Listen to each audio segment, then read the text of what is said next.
It's a quiet night, and the interstate is practically deserted. The hum of the tires against the road is rhythmic, almost comforting, but it does little to settle the unease building in my chest.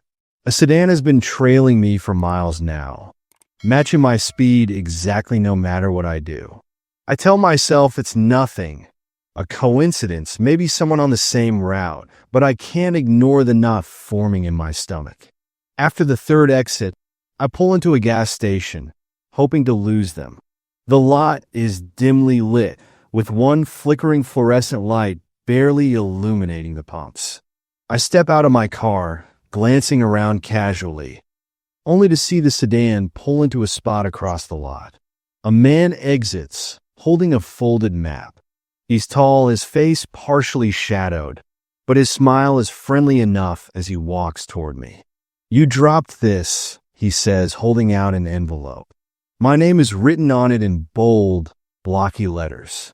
My throat tightens. I haven't dropped anything. I don't even recognize the handwriting. Inside the envelope is a photograph of my car parked in my driveway earlier that morning. I feel the blood drain from my face as the man leans closer. "You're harder to find than I thought," he murmurs, the smile gone from his face. I try to play dumb, stammering that I don't know what he's talking about. His gaze sharpens, his eyes scanning me like he's dissecting every movement, every word. Then, he drops the real bombshell. Months ago, I'd witnessed something I wasn't supposed to, a car accident. Only, it hadn't been an accident. He wants to know if I've talked, if I've told anyone what I saw. I swear I don't remember anything, don't even know what he's talking about. He studies me for what feels like an eternity, then nods and steps back, slipping into his car without another word. I don't move until his taillights disappear into the darkness. The next morning, my car is parked exactly where I left it, but there's something new. Scratched deep into the paint on the driver's side door are the words, "Don't remember." The coast was quiet, the kind of quiet that feels untouched by time.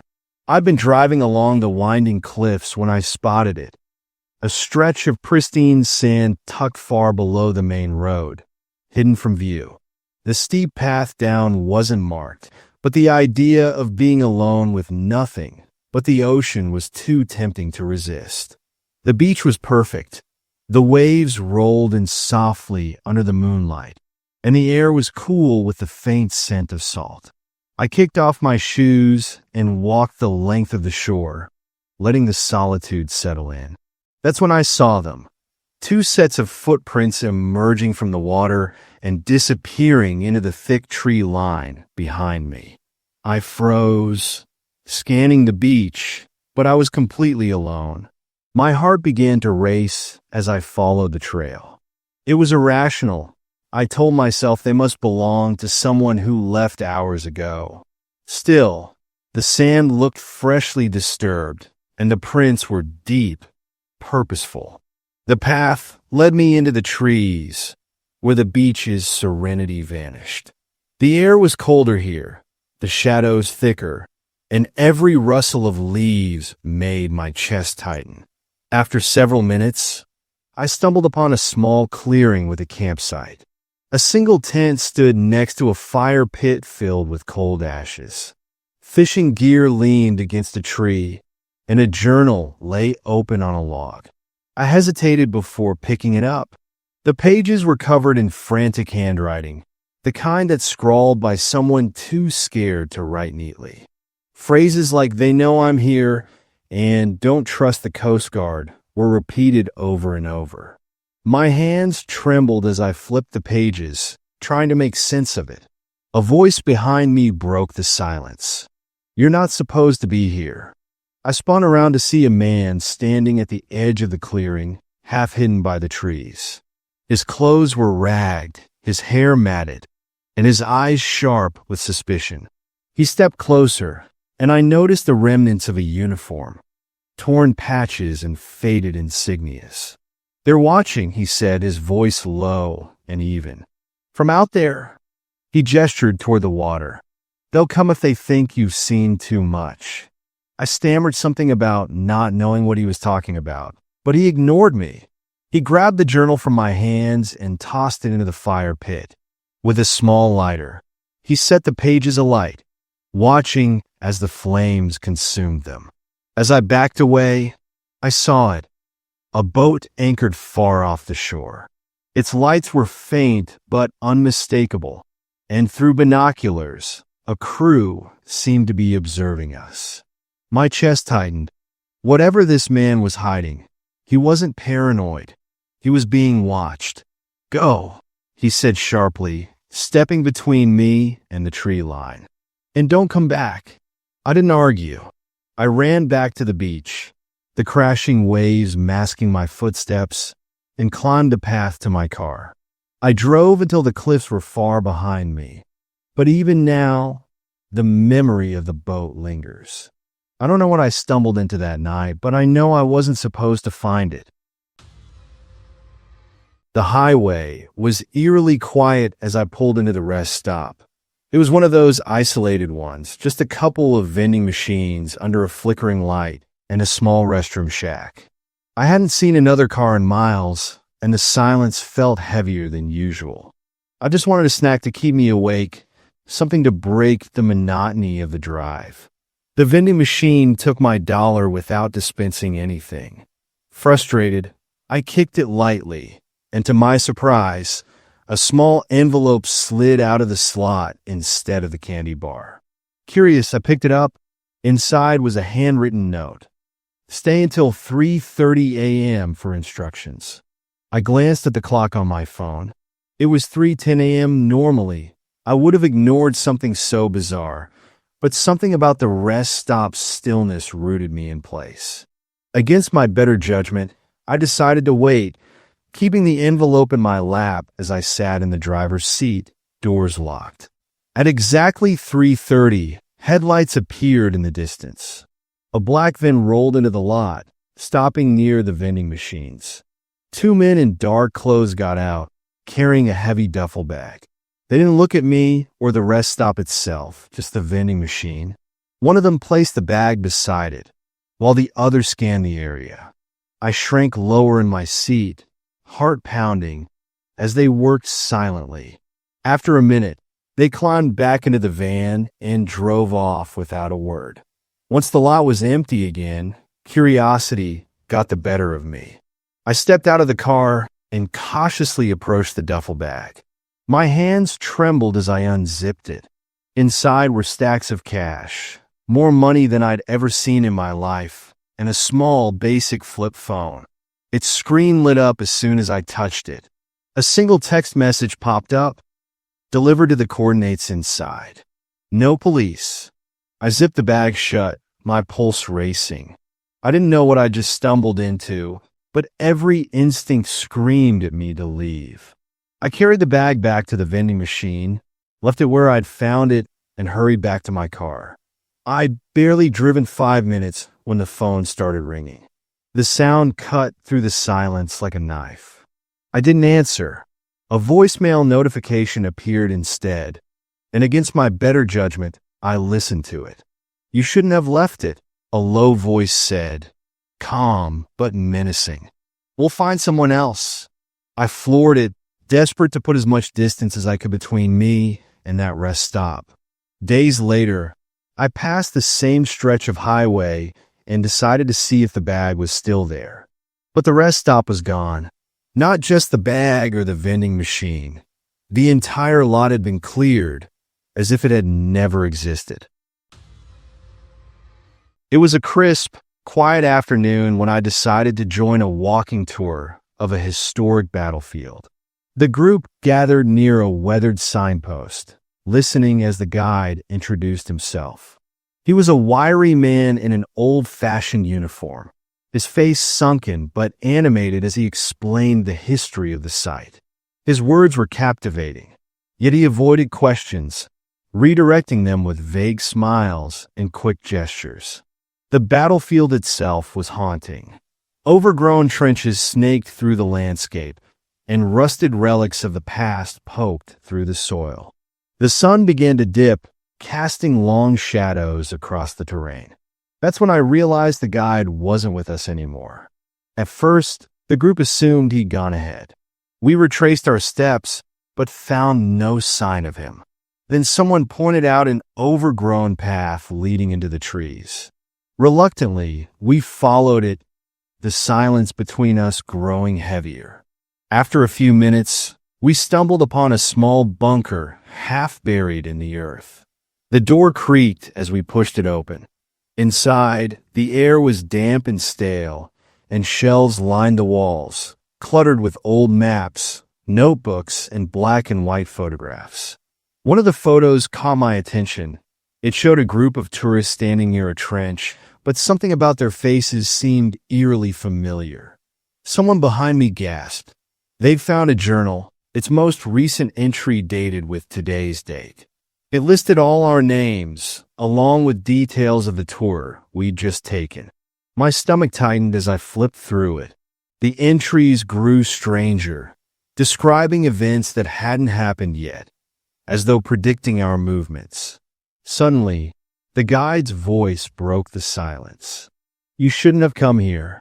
We turned to see him standing in the doorway, his face pale, his hands trembling. He gestured for us to leave, his urgency palpable. "This place isn't safe," he whispered. As we followed him back toward the main path, I noticed something odd. His uniform wasn't the same as before. The fabric was worn, the buttons dull with rust, and the logo of the tour company was gone. His movements were slower, more deliberate, as though he were struggling to keep up. "What's wrong with your uniform?" I asked, unable to hide my unease. He turned to me, his face shadowed in the fading light. For the first time, he smiled, a thin, unsettling expression. "It's not mine," he said quietly. We returned to the meeting point just as the sun disappeared completely. The group dispersed quickly, eager to leave the unsettling experience behind. But as I glanced back one last time, the guide was gone. There was no trace of him, no sign that he'd ever been there. Weeks later, I found one of the photographs from the bunker slipped under my apartment door. It showed our group standing near the trench, but this time there was someone else in the background, a shadowy figure watching from the trees. I can't help but wonder if the guide was leading us, or if we were leading him. I caught the last train of the night, relieved to have found a quiet car with only a few passengers scattered around. The rhythmic hum of the subway echoed through the tunnel, lulling me into a sense of calm. I leaned back in my seat, watching the dark walls outside the window streak past, until the train suddenly slowed, coming to a halt between stations. The lights flickered once, then dimmed, leaving the car bathed in a pale, unsettling glow. Over the intercom, a robotic voice announced, "For your safety, remain seated." A strange tension filled the air, and I glanced at the other passengers. Most sat rigid, avoiding eye contact, as though this was something they'd experienced before. I got up to investigate, moving toward the doors at the end of the car. They were locked, the glass slightly fogged, as though someone had breathed on it. When I tried to peer through to the next car, I saw nothing but darkness. A man across the aisle hissed at me, "Don't. Just sit." "Why isn't the train moving?" I asked, but he shook his head, whispering, "This happens sometimes. Just stay quiet." Before I could press him further, the doors at the far end of the car slid open. A group of people entered, dressed in plain uniforms, their faces obscured by caps pulled low. They carried small handheld devices that emitted faint, rhythmic beeps as they scanned each passenger. One by one, they moved down the car, the beeping stopping briefly near a few passengers before continuing. The device stopped when they reached me. A sharp beep cut through the air, and one of the uniformed figures nodded to the others. "You need to come with us," they said, their voice flat and devoid of emotion. My heart pounded as I tried to protest, but they ignored me, gripping my arm firmly as they guided me toward the open doors. The other passengers didn't look up. Not one of them said anything. It was as if they'd seen this too many times to care. They led me into a side tunnel branching off from the main track. The air was damp and cold, the walls slick with moisture. After several minutes of walking, we reached a small, brightly lit room where they sat me in a metal chair. One of them pulled out a folder and placed it in front of me. "You were seen in this area earlier today," one of them said, flipping the folder open to reveal grainy surveillance photos. My face stared back at me, though I had no memory of being anywhere near the location shown. "I wasn't there," I insisted, my voice cracking. "This is a mistake." The figures exchanged glances. Finally, one of them sighed. "You don't fit the full description," they said, closing the folder. "Stay off the trains for a while." They escorted me back to the platform where the train was waiting, its doors wide open. As I boarded, I noticed the other passengers still sitting silently, their eyes vacant. When the train finally started moving, the lights flickered again, and for a split second, I saw something in the reflection on the window, a shadowy figure standing just outside the car watching. I haven't taken the subway since. I found it at the edge of a cluttered flea market, tucked beneath a pile of dusty books and trinkets. The wooden box was small but intricate, covered in carvings of symbols I didn't recognize. It had no visible hinges or seams, almost as if it wasn't meant to be opened. The seller, a wiry old man, handed it to me with a strange smile. "One of a kind," he said. I asked what it was for, but he only shrugged. Back at home, I placed it on my desk. The carvings seemed to shimmer under the lamp, as though the box held some kind of secret. I pressed and twisted different parts, trying to figure out how it worked, but nothing budged. I set it aside, frustrated, and went to bed. The sound woke me up. A faint scratching, like nails against wood, echoed through the quiet of my apartment. I turned on the light and froze. The box, which I had left on my desk, now sat on my bedside table. A thin piece of paper hung from it, dangling like a tag. My hands trembled as I picked it up. Written on it in spidery handwriting were the words, "You need to solve it before they do." I wanted to throw it away, to get rid of it entirely, but something stopped me. I spent the next few days obsessed, poring over the carvings for some kind of clue. Each night, the scratching returned, louder than before.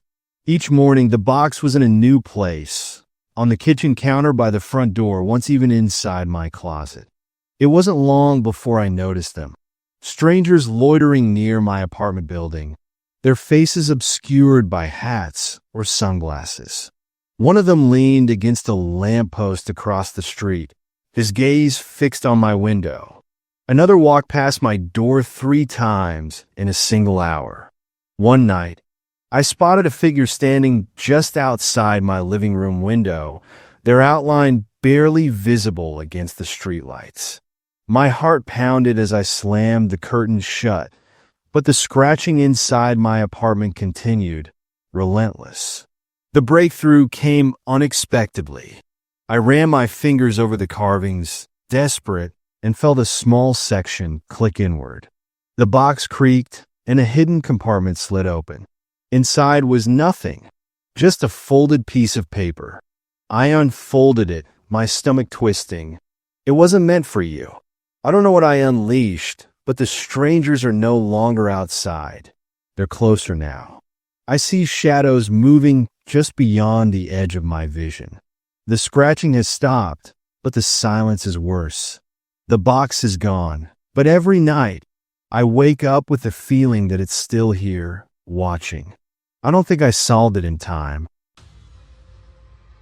The hike had started like any other.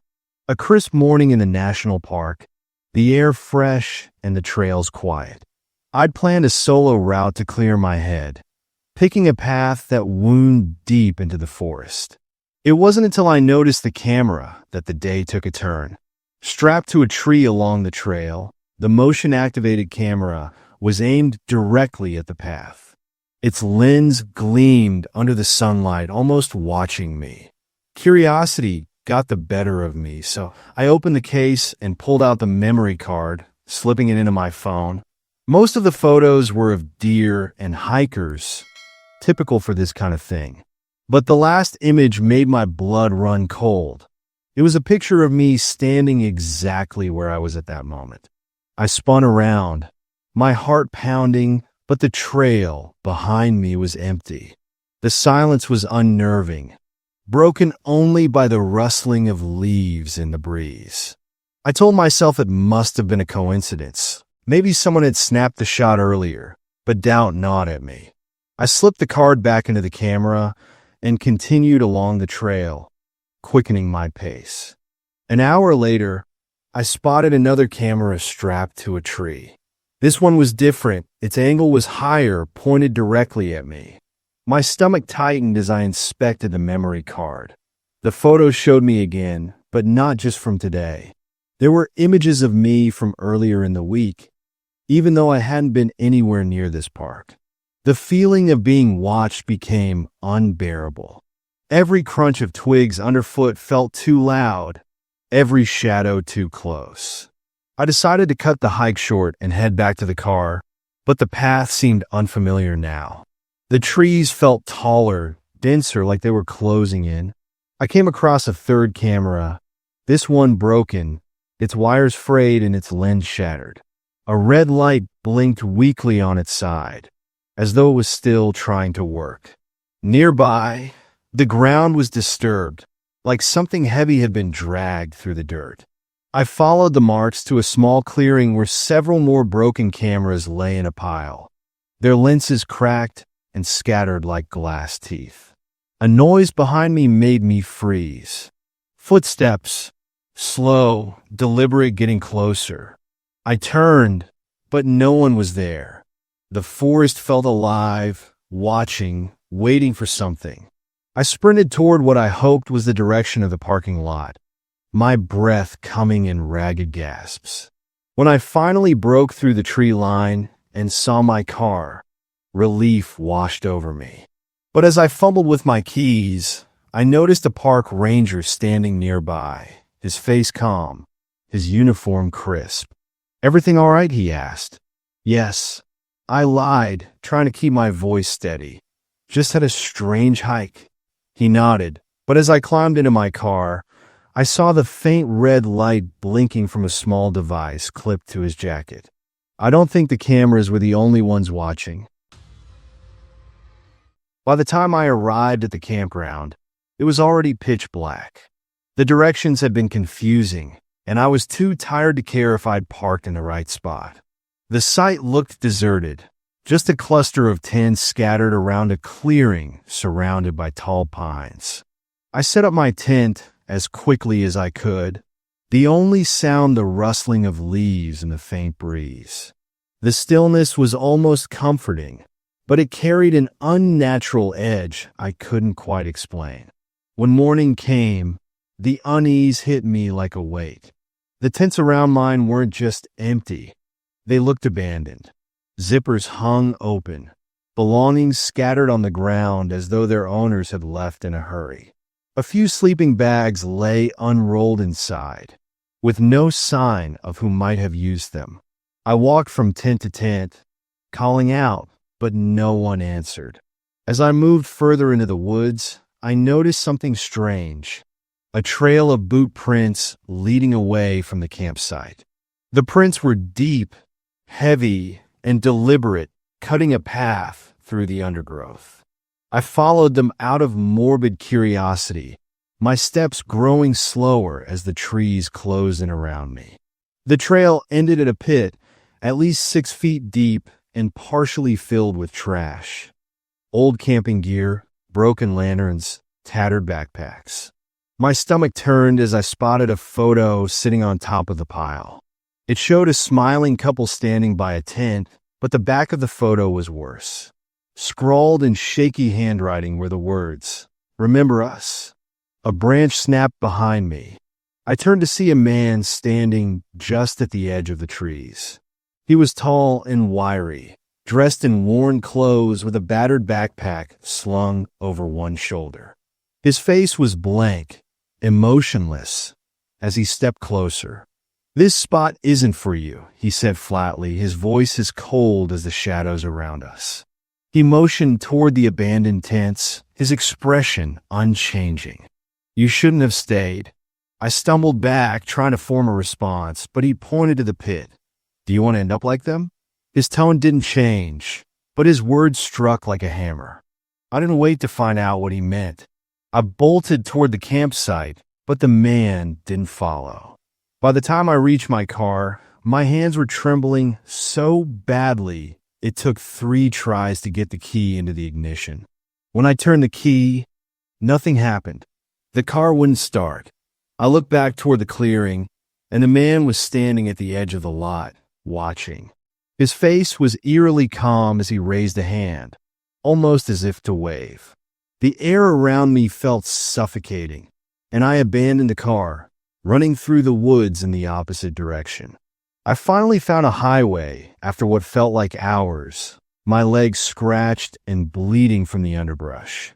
I flagged down a passing car, and when the driver asked what had happened, I couldn't explain. But even now, I can still hear his voice in my head. "This spot isn't for you."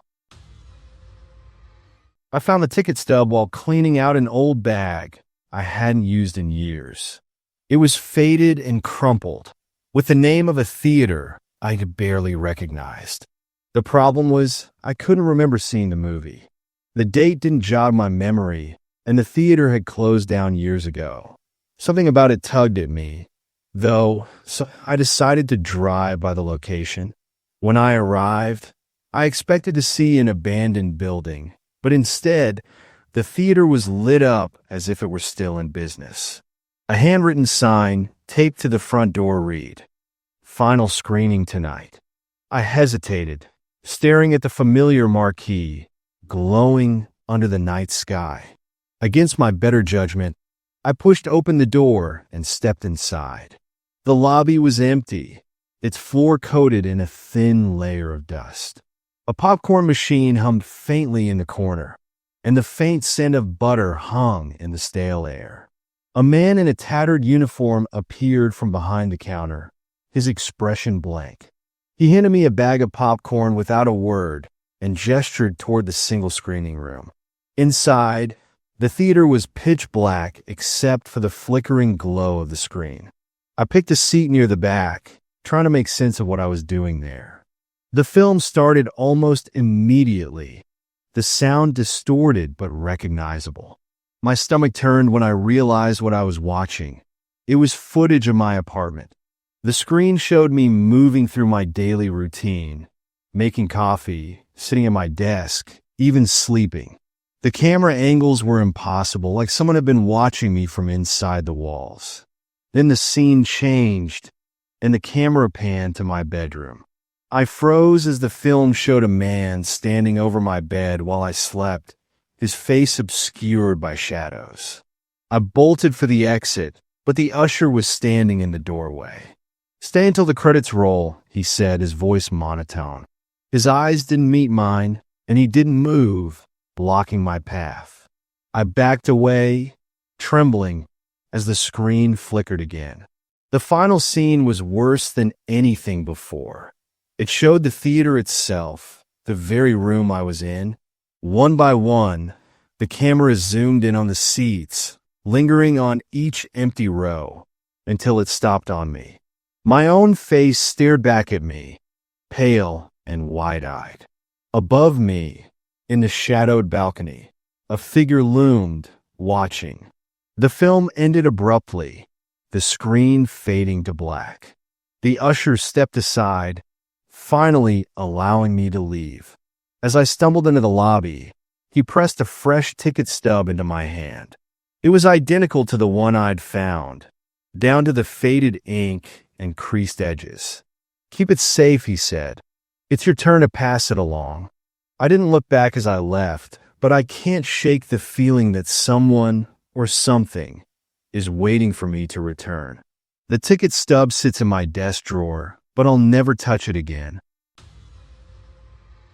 The bridge wasn't marked on my GPS, but the faded sign promised it was a faster route to the next town.